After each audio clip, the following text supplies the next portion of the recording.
সতীর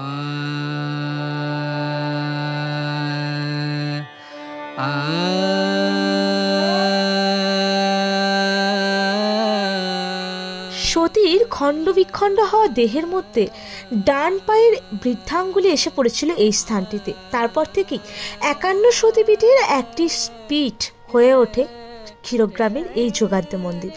আজকে মা যোগাদ্দা এবং তার পরম প্রিয় বোন মা চামুণ্ডার গল্প তোমাদের কাছে শোনাবো।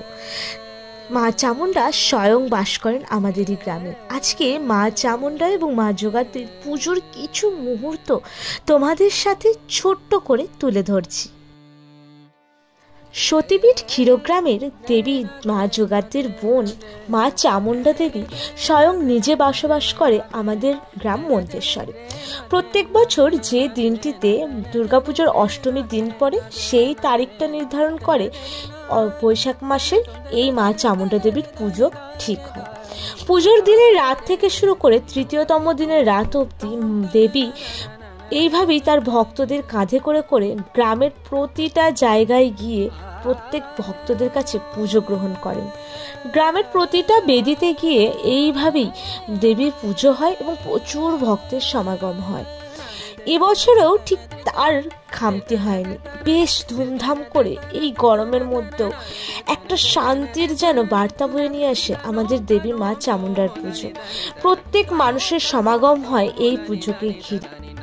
ঠিক যেমন মা যোগাদ্দা দেবী 4 দিনের দিন জল থেকে ওঠা এবং আবার জলে যাওয়ার জন্য যেমন ভক্তদের ভিড় হয় মন্দিরে, ঠিক তেমনই এই মা চামুণ্ডা দেবীর মন্দিরেও প্রচুর ভিড় হয় তৃতীয়তম দিনের রাত্রিতে।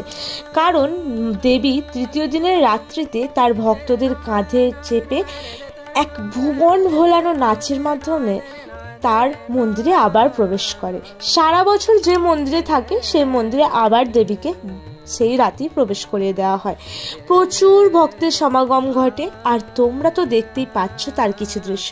এসো মায়ের নাচের সাথে সাথে যে তালটা চলে সেটাও একটু তোমাদেরকে শোনাই।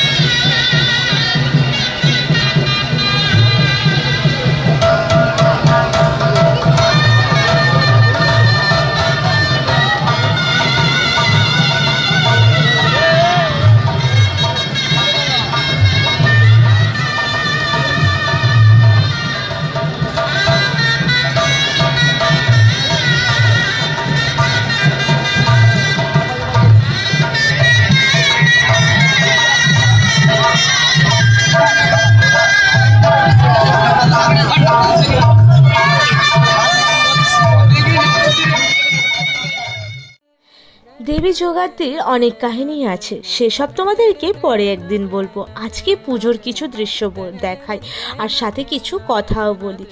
দেবীর এখানে দুটো মূর্তি। একটা মূর্তি চুরি হয়ে যাওয়ার পর যখন আরেকটা মূর্তি তৈরি করা হয়, সেই সেকেন্ড বা দ্বিতীয় মূর্তিটা কিন্তু সারা বছর সমস্ত দর্শনার্থীদের জন্য খুলে দেওয়া থাকে।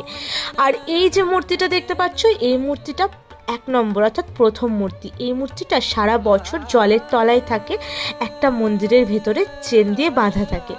এই মূর্তিটাকে প্রত্যেক বছর বৈশাখ মাসের 31 তারিখে ভোরবেলায় তোলা হয় জল থেকে এবং সারা দিন রাত পুজো হয়ে আবার রাতের শেষে মাকে চেন দিয়ে আবার জলের তলায় নামিয়ে দেওয়া হয়। আবার 4 তারিখে অর্থাৎ 4 দিন পর ওই দেবীকে আবার তোলা হয় জল থেকে। সারা দিন পুজো হয় ওখানেও সেদিন।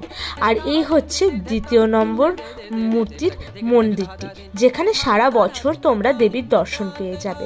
এই পুজোর দিন প্রচুর পরিমাণে মানুষের ঢল নামে, তবে সারা দিন ধরেই কিন্তু তোমরা গেলে পুজো দিতে পারবে এবং ভোগ খাওয়ারও ব্যবস্থা থাকে।